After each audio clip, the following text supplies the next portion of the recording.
Well, a beautiful winter's day here in Toblach for the cross-country World Cup races. The women just about to set off on their 10-kilometre race, classic style. And this, of course, used to be the preserve of Justina Kowalczyk, but this year the story has all been about Johaug of Norway. Now let's have a look. For those of you that don't know the northern part of Italy, we're very, very close to the border with Austria, and not so far down the road from Cortina. Some of you may know that. Antolz, the biathlon venue, just down the road as well. It's one of the most stunning venues that we go to throughout the whole winter season. And as you can see, the same arena as was used for that history-making sprint yesterday. And I don't think we can say it enough how brilliant Andrew Young's performance was, getting on the podium, first time ever in terms of an individual race. Although, of course, Andrew Musgrave winning the time trial here last year.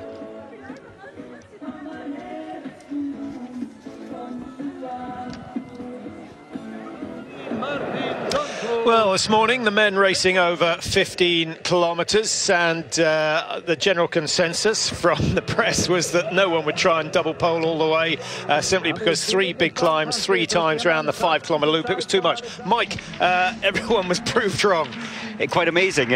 I think we're looking at about, 30% went for the double poling, only option, no kick wax on their skis. It worked for 2 of them, Sundby and Shurota, taking 1st and 3rd position.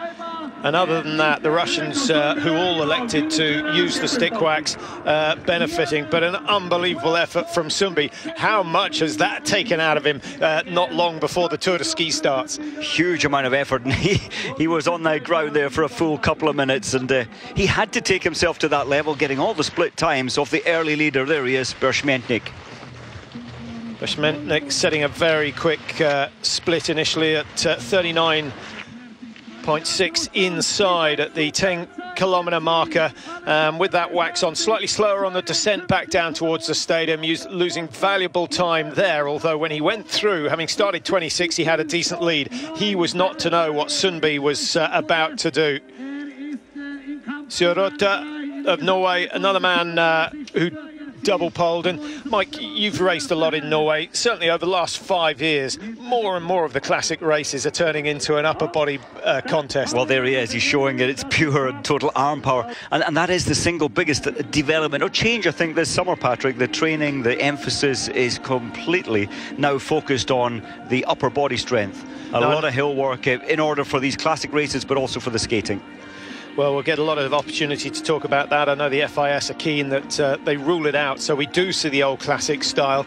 But at the moment, with some opting to classic, some opting to double pole, it creates a fascinating situation. Today, it's the double poler who comes out on top, Sundby.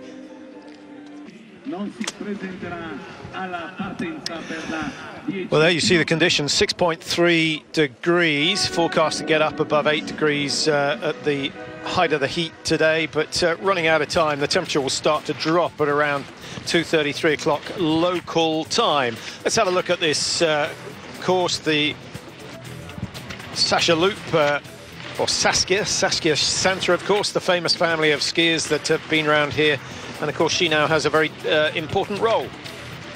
Well, that's right, she is. She's the chief of the competition, and well, the track named after her from her days as a cross-country racer.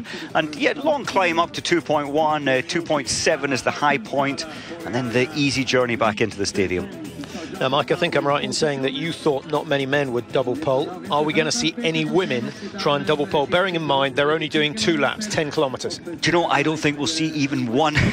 I said I doubt there'll be many men go for it, but Jonsrud Sundby won by double poling. The compact strength that he has, I don't think we'll see one single woman trying to go double poling. We'll have to wait and see. Someone will. Someone will. And if you've spent the whole summer focusing on, what is it, a couple of muscle groups, you've got the triceps, obviously the lats, the abs, that takes a lot of training that you used to have to do on the legs if you're just working those 3 big muscle groups. It's still a lot of work, isn't there, through the quads, because each time you're double poling, the leg is compressing down to drop your weight on a locked stomach, locked back. But insignificant compared to what you had to do if you're going to be herringboning and classic style. Oh, yeah. So I can't see not sure if we will see many women doing it. Any more historic results coming up from Annika Taylor of Great Britain? She starts number 53. She's got one of the best starting right behind her, Heidi Weng, who is an outstanding athlete. Therese Johaug is the one to beat today. 4 distance races this season. She has won every single one. How long can that record keep going? If she wins today, she will join the likes of Björgen, Bente Skari, Elena Velber, who all won 5 in a row, 5 successive distance races. Manuela De Centa, she won 6, so she has the record, and Johaug is closing in on that. Well, you just feel, don't you, that of course she's a massive favourite for this. And again, you feel after Christmas, although it's sprint racing in the first day of the Tour de Ski, not likely to win that one.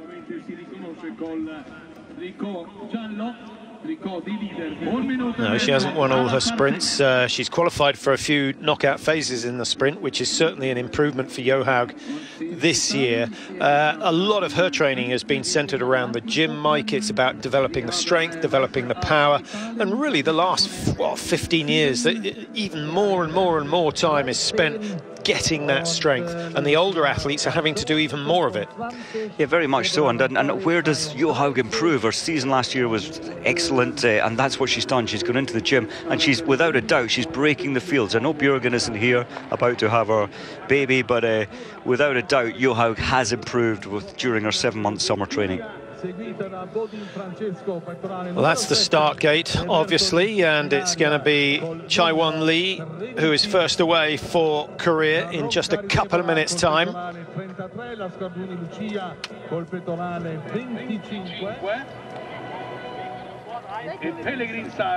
The best of the athletes going at the back end of the field. Again, the seed split with lower ranked skiers, so they start a minute apart. And Lee of Korea, 34-year-old now, very experienced. We've seen her at 4 Olympics, we've seen her at 5 World Championships, so she certainly won't be intimidated by the situation here. But it's never nice to have bib number 1 unless the conditions really suit an early start. And I'm not sure, Mike, it makes a massive amount of difference today. I don't think it does. Only, what, minus 0.9 of a degree earlier this morning. It was -4. I think the first group in the men's race had a slight advantage with the icier tracks, and then the sun, the temperature rose up. Sandra Ringwald for Germany comes from Schonach, a member of the armed forces, although I think the ski suit is the closest she gets to a uniform nowadays. 25 years old, and she's broken into the top 25 of the World Cup rankings. 12th yesterday, so she did go around within the stadium here, what, 3 times yesterday, the trial to qualify through, and then 2 more outings. Yeah, quite a few of the sprinters from yesterday, a few of the finalists from yesterday's sprint racing today. We'll pick them out when we see them, but always interesting to see whether someone can recover from a sprint and then produce a good distance race the following day. Not easy. Torsby resident Hannah Falk starting for Sweden. Better at the freestyle, I feel, but she's got a personal best of 5th. And Falk, one of a strong Swedish team. Wonder whether we'll see the best from Kalla this year. Her teammate, Sofia Henriksson. Now, she comes from PTO. You must have raced there, Mike, right up on the north side of the Gulf of Bothnia, or the northwest side, isn't it? Very, very close to the Finnish border. Oh, it is. It's so remote up there, so quiet up there, but if you want to cross-country ski, it's not a bad place to go. She was second Junior World Championships in the 5-kilometre Classic, was Henriksson, so another great talent for Sweden.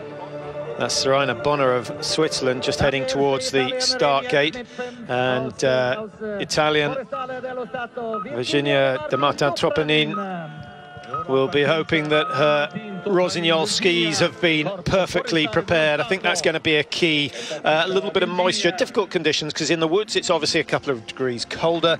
In the open sunshine it's warmer, damper. You need the spores cut on the base of the ski. So a variety of ski, and you've got to choose which one is going to be best overall. Very much, and of course you then got the wax issue. Very warm here in the stadium, a little colder on the high point and in the shade, so quite a difficult waxing nightmare today.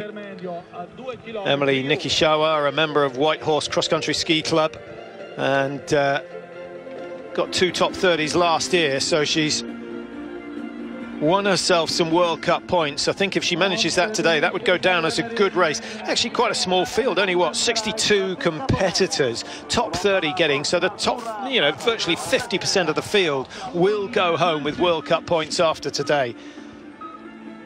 In the men's race, well, a number disqualified because of this double polling issue. 4 or 5 of the athletes disqualified. Shabotko, Katch. And they were deemed to have skated the corners or yeah, I mean, generally it's the corners where they get caught out. Skating too far, and yeah, it is an advantage. And the jury said at the beginning of the season they would be clamping down. In the classic races, there will be a much stronger code that if you break the code of classic, you will be punished. And, well, 5 men were this morning disqualified. Tikhonova for Belarus. Finished 24th in the Ruka 10-kilometre classic, but that was a pursuit race, and the starting order based on the results of a freestyle race the day before. 44th in the World Cup rankings, and she'd love to try and break into that top 40 before Christmas. Running out of time. Now, the customs officer from Germany, Lucia Anger, comes from Oberstdorf, a venue that's hosted the World Championships a number of times. What was it, 87? We had them there, and then far more recently as well. Beautiful tracks. Was that 2009? Oh, do you know? At a guess? 2.5, was it? 2.5. I can't remember. Certainly wasn't 2011. You'll remember that one well. Oslo, perhaps the best ever. Alenka Sebasek. Well, comes from Bled, which is not so far from where the biathlon's been taking place this weekend. Yeah, beautiful village, Bled, and you've got plenty of options there. Sebasek, more a sprinter than a distance racer. And, well, double polling on the flat section out of the stadium. Someone's going to try it, Mike. Someone has to try it, and we'll find out. Not too many cameras on this course, which is a little bit of a regret, but we do get a camera right at the top end of the climb, and anyone who is trying to double pole will be seen up there. And I suspect struggling at that stage. Now you can afford, and in the men's race, even the fastest double polers were only giving some 4 or 5 seconds away at the top of the climb, which was extraordinary. It was extraordinary. The power now coming from the upper body is quite incredible. How it is evolving, how it's developing. Some back issues though, as injuries because of that extra stress. Storozhilova for Russia. 22-year-old, very much in the early days of her international career. Hasn't won any World Cup points yet, but she's a strong athlete. But in days gone by, if you're in the Russian team, you're expected to finish in the top 10. That's not the case at the moment. Derbertolis for Italy. 19th in the Tour de Ski last year. Perhaps that's going to be her focus for this season. Good positive start, and when you're at home comes pressure, and often it lifts your performance, that pressure or that desire to get the good results. Hopefully that'll be the case for Derbertolis today. Talking about the Tour de Ski, starts on the 1st of January, so not much of a New Year's Eve for us, but really looking forward to the start of that. But it's really hard to look past last year's winners in terms of Johaug and Sundby. They've been so dominant. Again, today Sundby so dominant in the field. Well, 14 seconds win, but no matter what he does, he seems to win. No matter what disadvantage he's got, he'll pull something out. But it wasn't the case last year. In the Tour? Well, he struggled. No, in the Tour he was fantastic, but the latter part of the season he struggled. I agree, and he had a fantastic start to his season last year. Then you went to the World Champs and he had a very disappointing time. He wanted medals and he just couldn't find form. You can't maybe be on this form throughout the whole season. Stadlober for Austria. She's hit the top 10 on one occasion this year. To do that again in this race would be a fantastic result for her. Famous father as well, Alois. He's still working down in Ramsau, organising sport there, the boss of the region's winter sports. Now, Rosie Brennan from the APU Nordic Ski Centre. That's the Alaska Pacific University club based in Anchorage. And quite a few of the American skiers over the years coming from Anchorage. That will be one place where they have had sub-zero temperatures this year during the day. I mean, the one blessing, Mike, is that the clear skies have meant that the nighttime temperatures have been dropping well below -5, so the tracks are being preserved by the fact that they're icing up overnight. And you know, I don't think it's unwise, you know, organising a World Cup here, having to bring all this snow or make this snow. Yes, the temperatures are cold enough to do just that. Spread it around a 5-kilometre track. Huge amount of money to do that. You've just got this ribbon of snow, but huge benefit over the Christmas period for the tourism. You will definitely be able to ski here. Well, that's true, but there's also the argument that the season should shift 2, 3, maybe even 4 weeks, a month later, because generally we've had really good conditions in March and April, and there's no reason why the season should finish mid-March. You could run it last year, you could have run it certainly to the end of March, probably into the first 2 weeks if you go to the right places. Oh, very much so. And fault there. So far, everyone using wax as expected, I think, Patrick. But yes, you've got Siberia as well, talking about race venues or early snow venues or late snow venues. You've got a whole massive area where racing could go on through till mid-end of April. Twice up this climb, so an element of pacing in this race. 2.1 kilometres gone for Henriksen, and she's got a decent lead of 8.7 seconds. Sets the target time at that first split.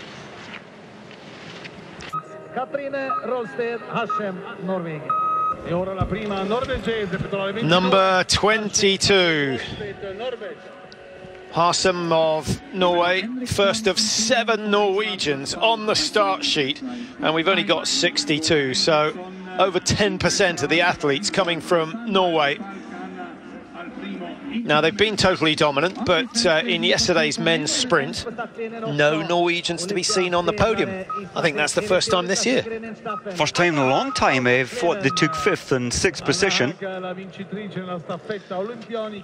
Haag, who comes from Mora, and those of you who have done the Vasaloppet will know exactly where that is. It's the it's a welcome sight. Let's put it that way. At the end of the 92-kilometre race, and certainly one to be on your tick list if you're into the Loppet races. Natalie von Sieventals from Switzerland again. Better at the freestyle, certainly. Did good World Championships in the 10 free. Finished 6th on that occasion. That was an excellent race from her. She's only young, early 20s, and still a lot of room for potential. Just like biathlon Mike, the optimum age still seems to be around between 25 and 27. It does. It varies. The women don't tend to go on as long in terms of years as the men do. Of course, life changes and families need to start is a factor. or is it? Bjørgen about to give birth to her first child soon, and she will be back, I'm quite sure. She won here 2 years ago, the last time a 10-kilometre classic came here.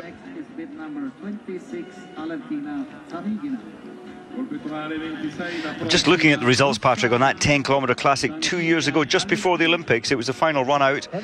Bjørgen, Johaug, Kalla, Weng, Kowalczyk, Niskanen, Jakobsen, Steyr, who's now finished, and Saarinen. Saarinen not here today. She's given birth in May, so I don't think the field will actually change that much. With Johaug, Kalla, Weng, Kowalczyk, Jakobsen still today will be, I think, in the top 10. Yeah, the winning time in 2014, 26:54. Johaug on 27:30, so we'll see how much she's improved, although of course the snow conditions determine that. That was a famous face, Justyna Kowalczyk. It's not been her season. Here's Caitlin Gregg of United States, number 27, of course, formerly Caitlin Compton. She's now married Brian Gregg, another cross-country skier from the USA. And at 35, one of the older athletes in the field today. Hey, remember back in Falun where Caitlin went so early in the race, the 15-kilometre, and the 10-kilometre, and took the bronze medal. Now she's got Justyna Kowalczyk behind her.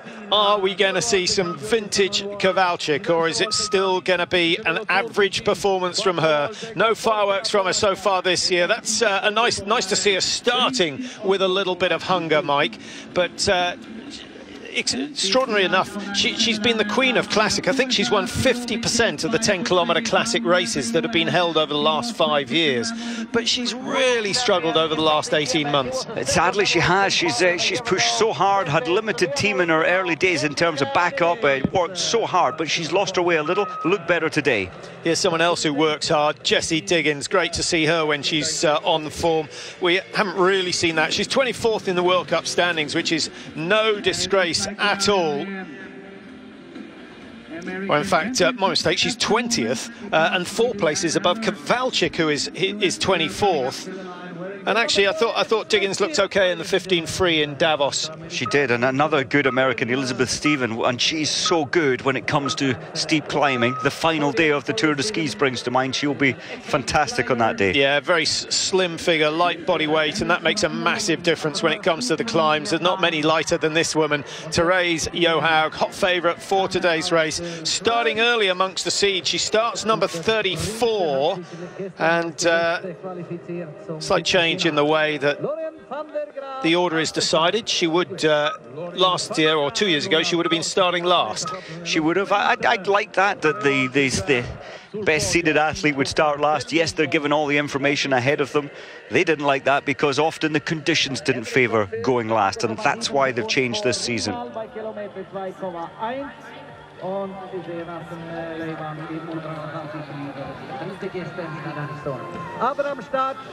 Nielsen from Sweden, and still under 23, leading that under 23 rankings. Seems to have made that bib her own over the last couple of seasons. Nicole Fessel starting for Germany, another who's hugely experienced. 3 Olympics, 6 World Championships from Nicole Fessel. 8th in the overall World Cup last year. That was a great effort from her. Still no sign of anyone double polling. I think I'm going to win our little bet, Patrick.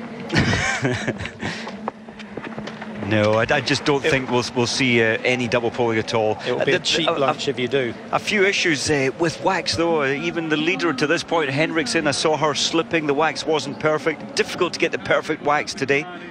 Warm in the stadium, colder up on the high point. Is this today's winner? Can she make it 5 out of 5 for the season? The overall World Cup champion, as you can see, back in 2014. Is there anything she hasn't won? Yes, Olympic gold in an individual race.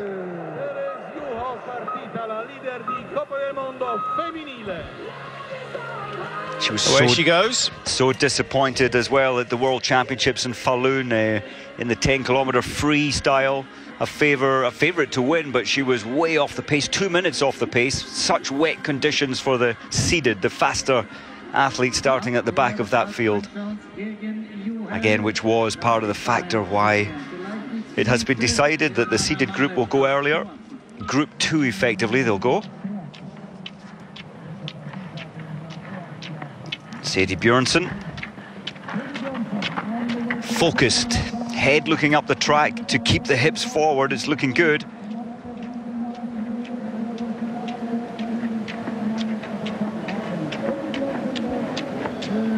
Little increase in tempo just to get up that slightly steeper rise. Don't really see it on the camera, but it's just a little bit steeper where you have to change gears effectively.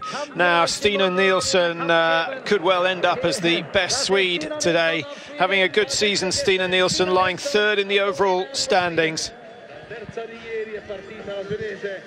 3rd in the sprint yesterday, so it could end up being a really good weekend, and we'll find out with Nielsen whether you can produce a top sprint result, i.e. get through to the final and go on to produce a decent endurance event. And 10 kilometres is long enough to call it an endurance event for the women. It absolutely is, and yes, a tough outing yesterday. 4 times around, only within the stadium area, but when you're going 4 times as fast as you can, this is Harsum. I thought it looked like Johaug coming up there. Yeah, well, that would have been a very quick ascent from Johaug, who's only been off the start for a minute and a half now. Henriksen at 7:37, still the fastest. Harsum in touch, and if she's got a decent pair of skis, she could well close that gap by the time she's back down in the stadium. Remember, it's a 2-loop race, 5 kilometres times 2 to make up the 10,000 metres. And the second climb, really the one where we start to see positions change. We start to see people impose their authority. Anna Haag. She's got Sweden 1 and 2. Spring-like conditions here, Mike, with all the hot air coming up from the Azores, affecting this part of Europe as well as the UK. I saw the south of France yesterday, 25 degrees, positively summertime temperatures. Matvieva, straight out of the tracks, Matvieva, and it's a difficult decision, that, isn't it, Mike? Because when you go out of the track, the snow is a little bit rougher. You get that feeling that you're going faster. Rather like when you go for a run at night, you think you're flying, but it's something to do with perception. And when you're off out of the tracks, you just feel there's a bit more vibration in the ski. You sense you're going faster. You're not always going that extra little bit of speed. It is a little deceptive. The track's definitely, and look at the splashing of the snow and the baskets. The ski poles are planted down. It is quite wet conditions now, and therefore perception is that the tracks are damper rather than the snow on the outside, which gives a hint more glide factor on the flats, not on the uphill. Well, one result of global warming is that the sales of Clister have gone up significantly, or usually we keep the Clister well in its box until the end of March, but that's not been the case this year. I think we're going to see it at every World Cup. Minus 22.8, Henriksen flying at 6.7, but her time at the first split has been bettered. And we'll see whether she's managed to accelerate at the start of the second lap. Quite an advantage for Henriksen to have Hannah Falk starting 30 seconds in front, Mike. You know what you should do. You train with them week in, week out. And it's nice to have someone that you can just claw in bit by bit. Kowalczyk now has gone past. She's gone past Caitlin Gregg. And so, therefore, has taken, what, 35 seconds off the American in the first 2.1 kilometres. It's looking better. Still has 12 seconds to get inside Haag's time, and we're going to see a new leading time here. Justyna Kowalczyk sets the mark, and 5.3 inside. Excellent start. It's about time.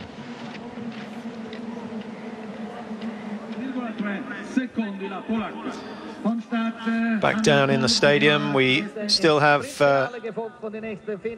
some 17 starters, 18 starters to get underway. Laura Mononen of Finland is the first of them. What have we got? 3 Finns in the top 17 of the World Cup rankings, Mike. How do you rate that performance? Well, there seems to be a flutter of better form. They're coming back a little into form. Niskanen, of course, today will, I'm quite sure, top 5 position. But the World Championships in Parmakoski, with the World Championships next year, they seem to have a bigger budget and more of an impetus this season. Be missing Saarinen, who did race, 4 months pregnant in the first World Cup. Jessie Diggins looking a little bit scrappy.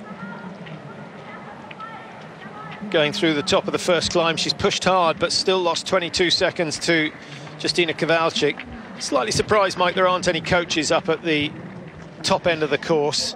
Well, that is where you want to know what the first part of your race has unfolded, how you stand, where you exactly are. Of course, the coaches are out there giving timings.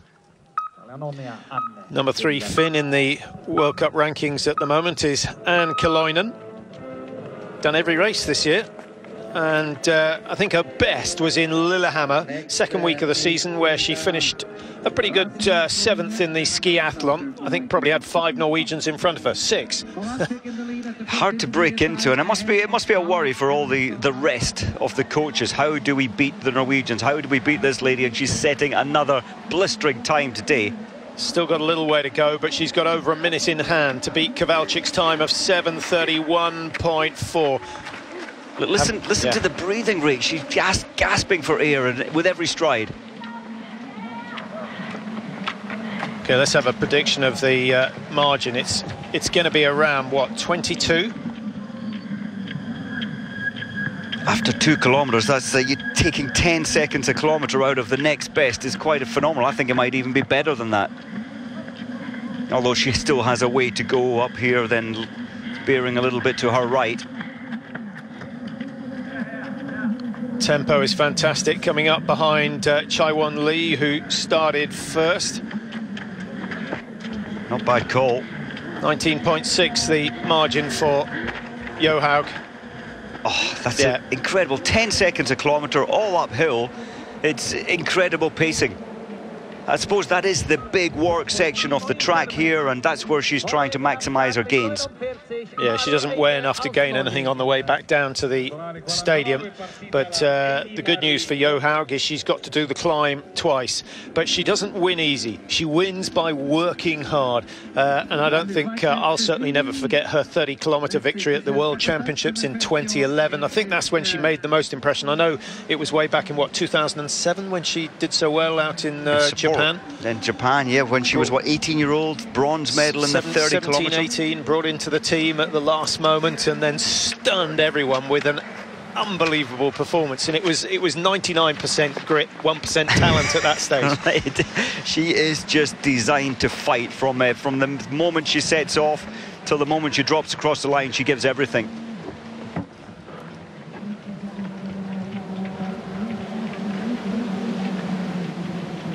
Nielsen further down, there she is, wearing the leader in the under-23 category bib, but some way off the time. It's a fantastic time that Johaug is setting, 20 seconds faster than anybody. Kowalczuk's second place to this point.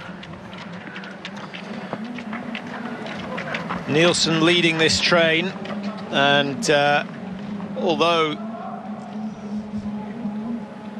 it's going to be a red light for her as she comes through, she's still in 16th position, looking a little bit sluggish today.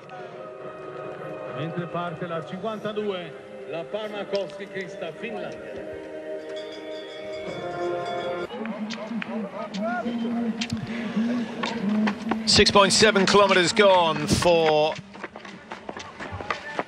Srina Bonner of Switzerland, and Henriksen remains the fastest skier on the second loop at the moment, but Therese Johaug has yet to reach that stage. It's a familiar story developing here in Italy, with Johaug absolutely destroying the field, but one of the main rivals is about to get underway. Charlotte Kalla starting 56 of a field of 62. We've got Østberg who starts 58, but Østberg surely, Mike, is going to be tired after her fantastic efforts yesterday, getting a silver medal in the sprint. And away goes Kalla, talking about medals in the sprint, just in case you missed it. Historic moment for Great Britain. First sprint podium finish ever for Andrew Young. While I was watching it, Mike, I was reminded of a quote from a former British team manager who was asked whether any of the Brits would finish on the podium in the Olympics back in 1988. A while ago, I know. And Hugo Allen's reply was, that would be like Chad winning the America's Cup. Well, maybe that is coming Chad's way in future years, but what a fabulous effort from Andrew Young yesterday, and congratulations to his dad and of course the rest of the team. And the technicians need a pat on the back because they were brilliant. He had a fantastic pair of skis. They did a wonderful job, and there's a wonderful team unit there that's working together, and now with that podium success, who knows, that'll unleash a lot more energy, a lot more confidence, a lot more self-belief. And on the same note, another man I would like to have a chat to sometime this weekend is Konrad Bartelski, who was asked what he thought of the Nordic team, and he said they're not worth the paper they're written on. Well, he might have to eat those words now. I know it's a long time down the line, but good things have come at last. And good things in the future. It's a difficult one to manage. I know both Musgrave and Young producing good results. How does that benefit the youngsters who want to take up Nordic skiing in the future? Well, I think firstly they'll see that the pathway is achievable. We have now got a Brit on the podium in cross-country skiing, so it's achievable. Andrew Young has done it. Andy Musgrave last year in the 25-kilometre on these tracks had the fastest. It was a pursuit competition. He had the fastest time. It is achievable, and that has to release a lot more belief in young Scots, young Brits. I know we don't have many clubs, but it needs to be starting from a young age as well. New best time at 6.7, and it's Anna Haag who was the person who destroyed Henrik's time at the 2.1 kilometre stage. So she's managed to keep the pace going. We'll try and give you an update on Therese Johaug. I'm not sure we're going to see her again until she starts her second lap. But Johaug, last time we saw her, Mike, was what, 19 seconds clear of everyone else? Yes, she was. She should be coming into the one lap, the 5 kilometre timer quite soon, and she was 19.6 ahead of Kowalczyk at 2 kilometres. And when we get her 5 kilometre time, that will tell us how quick she's managed to descend. Are you expecting to see her even further ahead, or do you think she'll sort of maintain a margin around 18, 19, 20? Oh, no, I think we'll see that extending to about 34, 35 ahead of Kowalczyk, even on the descent, because she will just attack and keep on attacking, will Kowalczyk, will Johaug. Kowalczyk has gone through 5 kilometres in 15:07. That's not particularly quick, as we see Henriksen finish. That's the target time. That's a good run from her. Very good run from her. The Swedes, I think, will be happy, but starting early, they've got a long time to wait to see just how impressive it is. Charlotte Kalla, the last of the Swedes to start, starting number 56, and she's on her first climb at the moment. I think that was a really good outing for Henriksen. She has achieved a second place at the Junior World Championships and 5 kilometre Classic. She is the real future, I think, to maybe challenge the Norwegians in classic style. And she has the ability, you've got to have this ability to push yourself way past any comfort zone into that place of pain. So back to Kowalczyk. Quick question, I don't know what your opinion is, Mike. It's not a particularly pretty picture when you see the phlegm over the athlete's mouth from all the heavy breathing. Do you think that's an indication that something's not quite right with the lungs, or is it just a result of working so hard? I think it's just the demand of sucking in as much oxygen as you can. Somewhere up to 160 litres a minute, you're gulping in all this air. And with that there's a downside. Johaug has just gone through the halfway, 37.6 ahead of Kowalczyk. Now, Kowalczyk was, when she went through 2.1, she was leading. Second time around through that split, she has the green light again, but hasn't really made a massive impression. She needed to have, what, 30, 40 seconds advantage to be able to put any pressure on Johaug at the moment. Johaug starting her second climb, and that, of course, as you know, is where she is so good. What does she weigh, 48 kilos? I think it's less than that. I think it's even less, but she's she's only, what, less than 1.60 metre in height. Palmakoski of Finland. 7th in the Ruka 10 kilometre Classic. That was a good race from her. Just trying to close down that gap between herself and Kari Kneitnes of Norway. Looks to be doing a good job on that front. I have noticed, Patrick, Mike and Casper and Fala, she hasn't started today. And, well, she did do the whole 4 sprint races yesterday. On a technical point in the Classic, Mike, on the gradual uphills or the gradual climbs, you see the upper body inclined forwards, maybe 10, 15 degrees. When it comes to the steeper climbs, do you like to straighten that upper body to get a direct compression down through the ski, or do you keep the same angle of attack with the upper body? I think and we're seeing it more, I think the hips have to come more forward to get as much compression down, to use the wax, as much compression as possible through the ski. And just for those of you who aren't familiar with a cross-country ski, obviously it's a lot thinner and lighter than an alpine ski, but there's a section of maybe 18 inches under the foot that they put the stick wax on, and unless you compress that stick wax into the snow, you will not get any grip at all. And that is why the waxing is so critical. You want it to be sticky enough, but not too sticky. Heidi Weng, again, it looks as though she's going to be playing bridesmaid to Therese Johaug. Tough for Heidi Weng, isn't it, Mike? She had so much promise. Bjørgen's career, I know it's on a hold at the moment, but looks as though it will restart next season. Therese Johaug very much in her prime. Heidi Weng could go through her whole career with just a handful of wins, where she's a sort of athlete who should be picking up 20, 25. She's just around at maybe the wrong time with this super cross-country skier. That was, what, 43 3.8 lead now ahead of Kowalczyk. And at the halfway stage, going through 5 kilometres, the lead was what, 37? 37. So only 6 seconds pulled back on Kowalczyk on this last climb. Yeah, she's looking for the first time this season. She attacked that first lap so hard. For the first time, she's looking a little tired for me. And why wouldn't you be with 4 straight victories in a row? Will she be able to continue that winning streak just in the endurance races, the long distance races? Here comes Charlotte Kalla, first lap having started number 56. Is she in touch? Well, she's in touch with Kowalczyk of Poland. She is not in touch with Therese Johaug. Just a couple of seconds ahead of Kowalczyk. Good battle between those two for the runners-up position.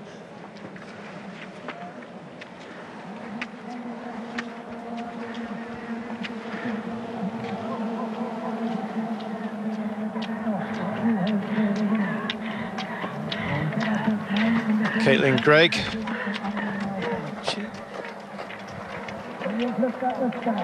That squeaking of the lungs, it's what they call oxygen debt.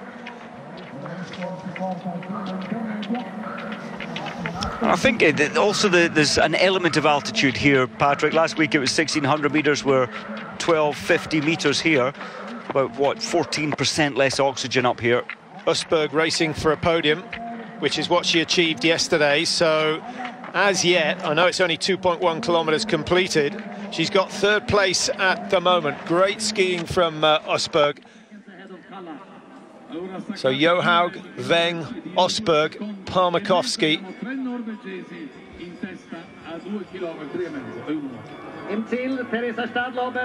Henriksen the fastest time at the moment. Stadlober of Austria is some way outside there. That 21.9 seconds will grow to closer to a minute by the time this race is over. But Henriksen stays in the hot seat for now. That's great for her. The longer she stays there, the more she'll please her sponsors. Just looking at the prize money, Mike, what's Johaug picked up this season with her win? Something like 76,000 Swiss francs, so 35,000 pounds worth. Now, I think the Alpine skiers get that with 1 victory, and Johaug's already got 4 victories, so she's in the wrong sport. Well, it sounds a lot to me, but as you say, comparatively, maybe not, maybe not. And for this effort, but then if you're not on the podium, there's really no financial reward, limited financial reward. Other than the endorsements, of course, and if any athlete has got endorsements, it will be Therese Johaug this year.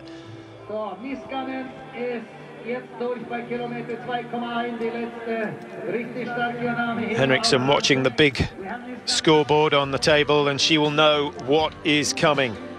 Therese Johaug, totally dominant in the distance races this year. Doesn't matter whether it's freestyle or whether it's classic, she is the best by a long, long way. Well, there you see the standings at 2.1. Heidi Weng getting closest, just 4.7 outside the leading time. Usberg will be delighted to get ahead of Kalla and Kowalczyk, so a great start from Usberg, but can she keep that pace going?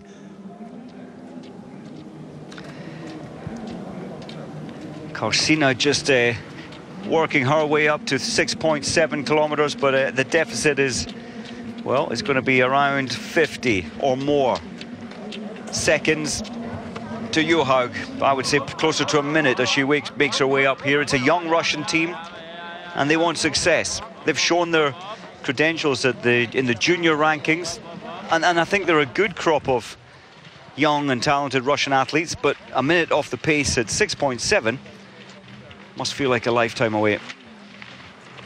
Just over a minute, but hey, 5th position, it's good. She's caught decent ground on Novikova.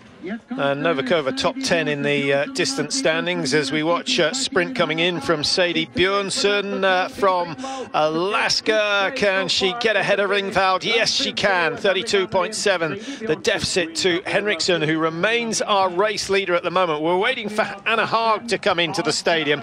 She started 23, and I think that's when things are going to change. 22 is Harsum, who's still inside that best time of 28.5. 28.54. It's going to be tight. I think the lead is going to Norway, and it may stay with the Norwegians for the rest of the day. 4 seconds the margin. That's a brilliant final descent from Harsem, Mike, because I think she was quite a margin behind Haag at the top of the climb. She certainly was, so she's turned around, what, some... In fact, it's only 0.1 of a second. 0.1 of a second. Totally, I was on the wrong sheet there, but, well, turning around 0.1, it makes a difference. Yeah, and not quite enough to hold off Anna Haag, who's stayed strong. 3.6, so Sweden back in charge, and 28.47. or thereabouts, the new leading time. Going through 6.7, you can see Johaug's time of 17.37, far too good for Mononen of Finland, 45 seconds back. But 45 seconds back still gives her a chance of taking a top 5 or 6 today.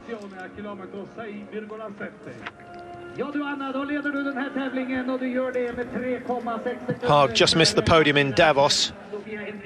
Be nice to see her make it today. That was back in 2014, a year ago. Well, Haag was delighted to get the comfort of that seat. Her legs could barely hold her any longer. What, some 1 minute after finishing.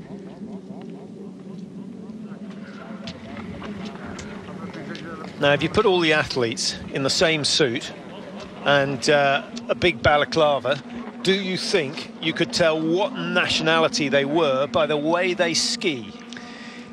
That's an interesting experiment.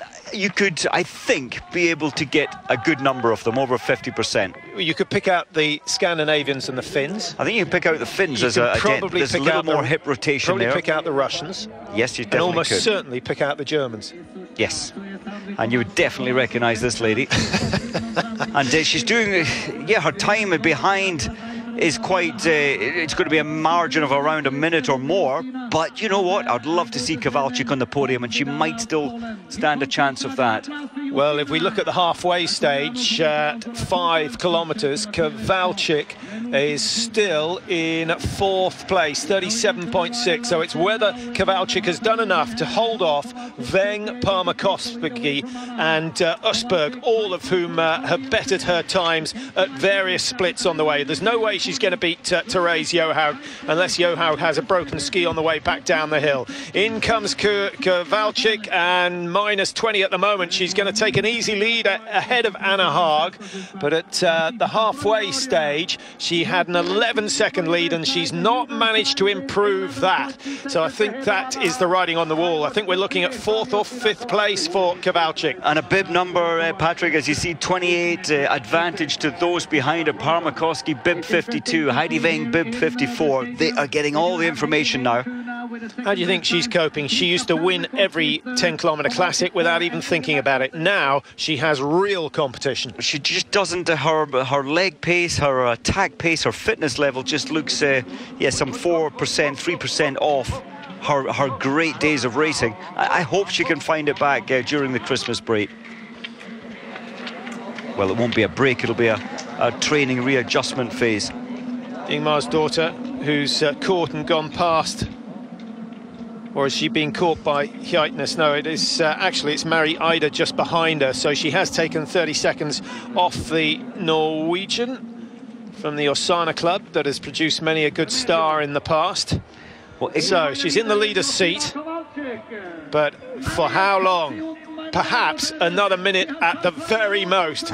Just Therese Johaug has a minute 45 to do the next 400 metres, less than 400 metres, and it's going to be a very, very comfortable win. The question for me is, when will the celebration start? Johaug just says, my goodness, is there any stopping? That was a nice big smile from Kowalczyk, just appreciating just how talented Johaug is and just what good form she's on. It might be another minute's margin.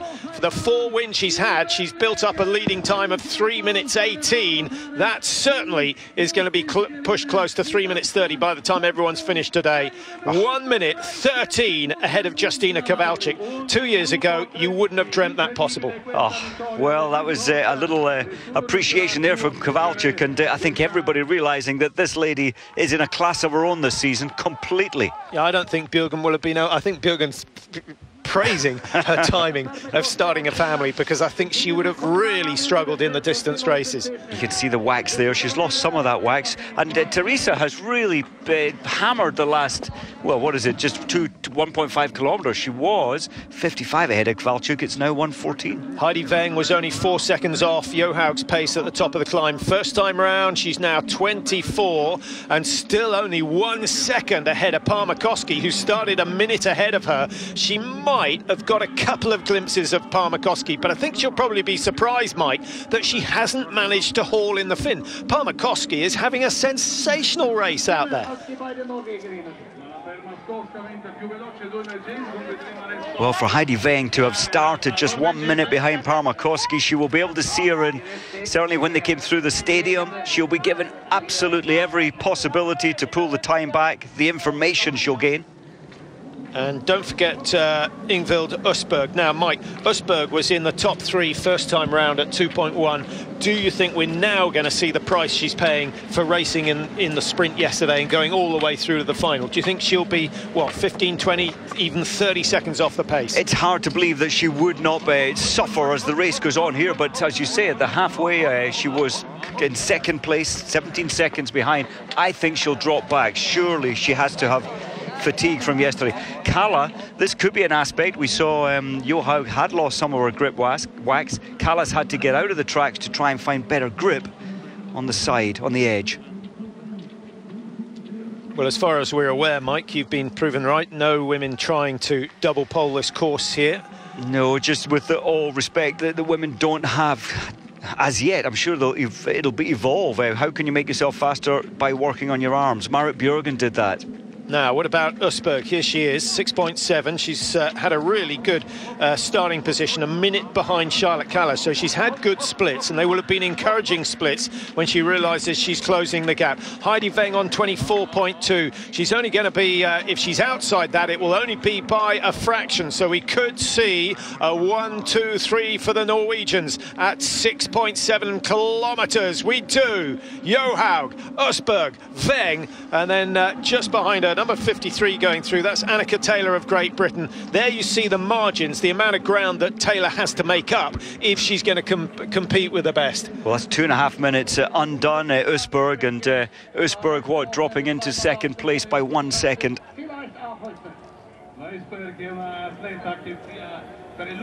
Most people get a couple of wins in their lifetime. Johaug, totally dominant here in Toblach. She leads the way, 27.22 her leading time. She's a minute clear of everyone at the moment. That margin will be decreased, but only by her teammates. Well, I think the sprints yesterday have had payback, and Nielsen, 2:26 behind. She'll be disappointed with that performance. Yeah, I thought she looked tired on the first climb, let alone the second. And all the more credit to Østberg, who's managed to hold it together. Could well finish second today, having finished second yesterday. So that's a good haul of World Cup points for Østberg.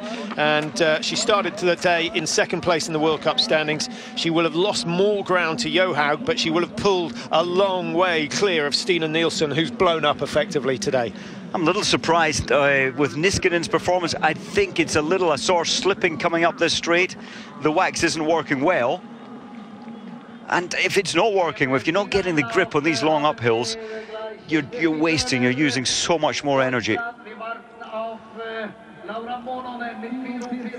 Must feel great right now being Teresa Johaug and going into the Christmas break with having not been beaten in the distance racing. She's not going to win the sprints. That's her only weakness in her armour compared to Bjørgen, who could win sprint races. Yeah, I think Johaug's next distance race will be the 2nd of January in Lenzerheide. Of course, that's round 2 of the Tour de Ski. The first race is a sprint. She will feature in that because she'll want to be in the Tour de Ski, but she's not going to win that. But Lenzerheide, a 10-kilometre, and in fact, it's a mass start, isn't it, with classic style, and 15 kilometres, so quite a long race. Well, that'll suit her down to a T, especially with the previous day being the sprint races, tire the rest of the field.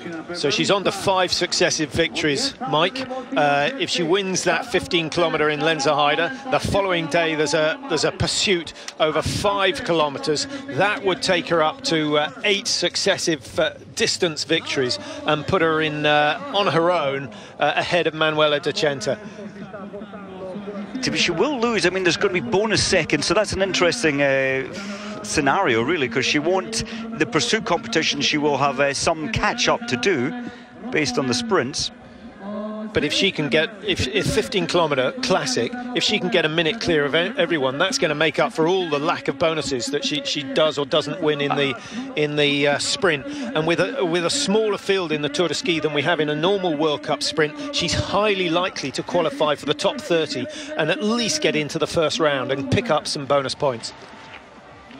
Yeah, and the next sprint is in the classic technique as well in Oberstdorf on the 6th of January. Mononen across the line, and in fact a minute 11 off the pace. Doesn't sound too good, but she has gone ahead of Justyna Kowalczyk and put Finland in second place. So Mononen and Parmakoski have both had great races today. Parmakoski's still on the way down. No opposing this woman. She is top dog at the moment, Therese Johaug. Yeah, it's a class of her own. I mean, last check, she's got 30 seconds lead to Usberg. I think that's going to drop to 35 because the finish that Johaug had was quite phenomenal. She found something special in the last kilometre. Kiloinen. Don't forget, we still have Parmakoski of Finland to come across the line. Is she going second? She is. So we've got Finland 2 and 3 at the moment, and Poland in 4. Norway still leading the way. There is still a chance that it's going to be another clean sweep for the Norwegian women, but the Finns are getting better and better and better. And as you say, things are starting to pick up. They've got the World Championships in Lahti next year, and they will be desperate not only to do well, but to put the ghosts of 2001 behind them. And I think, yes, that's got to be a motivator as well, where it was a disaster in 2001. It was shameful what happened back at those World Championships. A close eye on the split times from Johaug there. She's just trying to track Heidi Weng. I think Heidi Weng, the only one who can possibly challenge Osberg on the descent. If Osberg has an unbelievable descent, she might get a little bit closer, but it's going to be tough. Well, Parmakoski and the big name should be in next, and she's being chased by both Weng and Usberg. Well, there are your top 10 at the moment, top 11. It will change, it will change. The Finns are going to be pushed down the order by the Norwegians. What's the Norwegian flag called? Does it have a name? I don't know.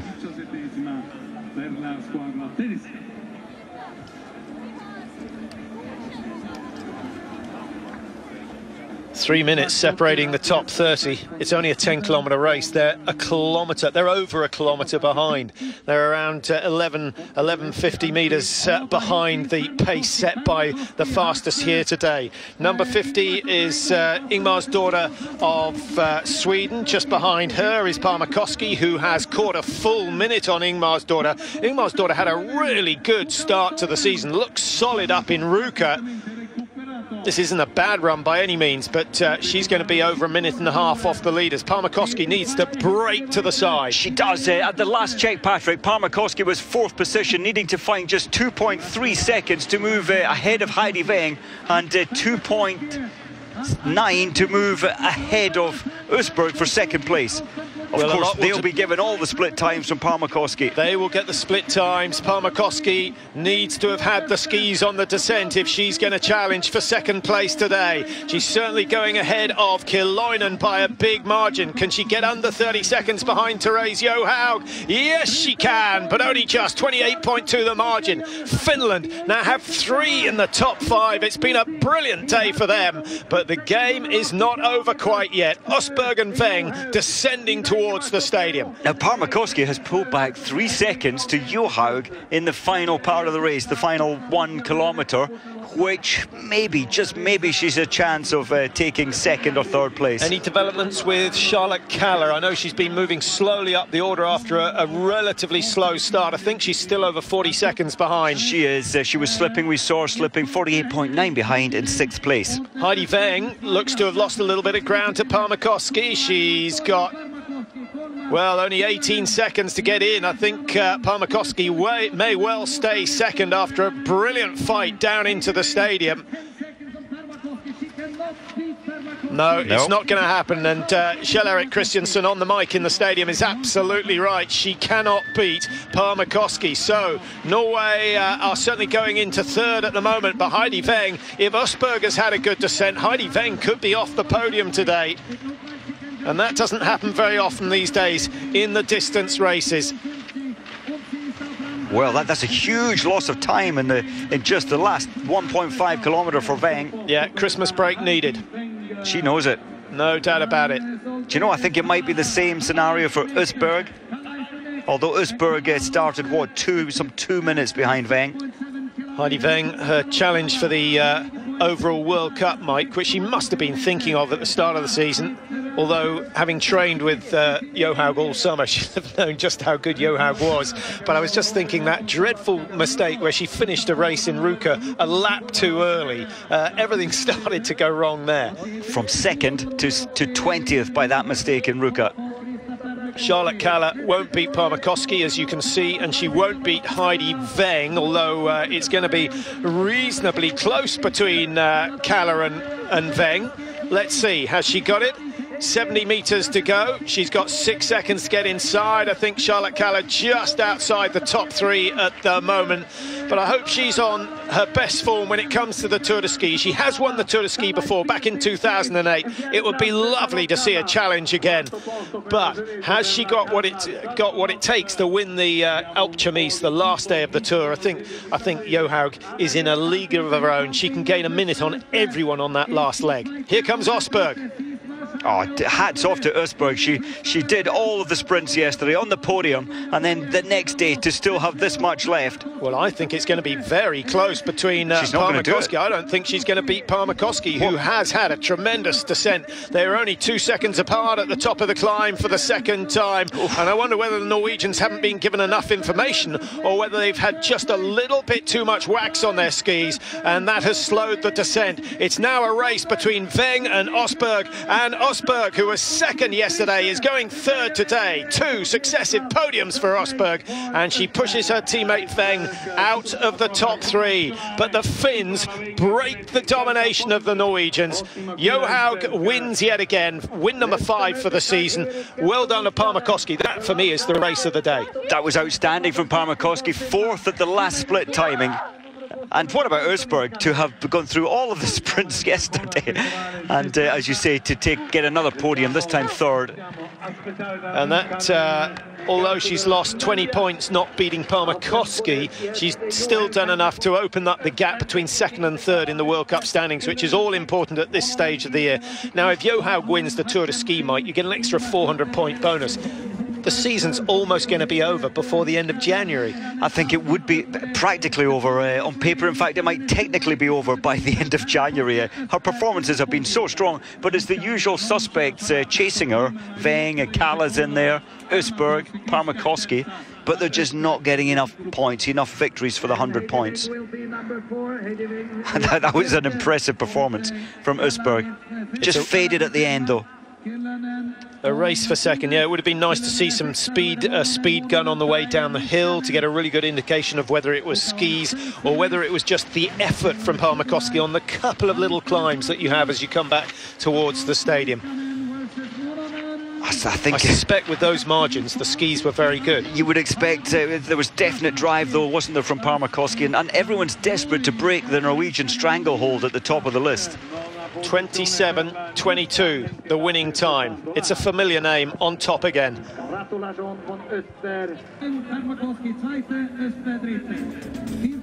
Well, welcome back to Toblach. There you see the finishing positions. Johaug streaks ahead, nearly 30 seconds clear of Parmakoski, who's had an outstanding race, best race of the year from her. Two Norwegians taking up third and fourth as well. Osberg just ahead of Weng. Further down the order, Mike, any results that stick out in terms of disappointment?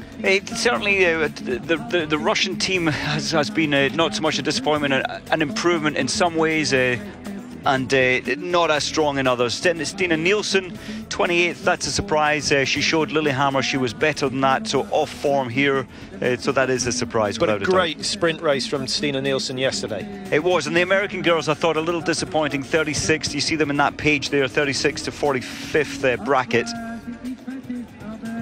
And Annika Taylor there, 4:33 behind over the 10 kilometres. That needs to be cut to 3 minutes or so.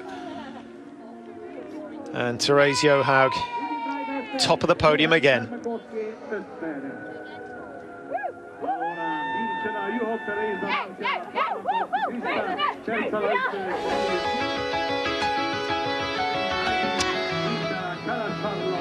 Fifth win in a row, and as we mentioned, she matches Bjørgen, Skari and Velba. With that achievement, she can go top of the list and join Manuela De Centa on the 2nd of January, which is the next of the distance races in the Women's World Cup.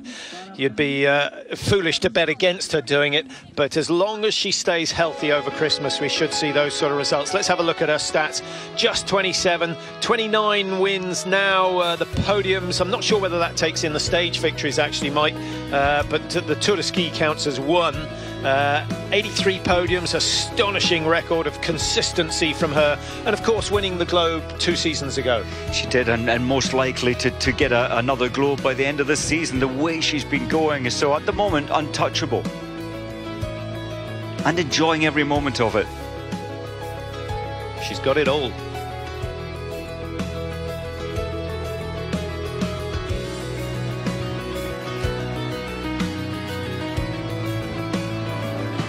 But you have to remember there is a massive amount of hard work, and it takes a certain mentality to be able to cope with the training and then, of course, cope with the pain of the racing. Let's have a final look at the top three here in Toblach. Ingvild Osberg, a brilliant sprint yesterday to finish in 2nd place behind Faller.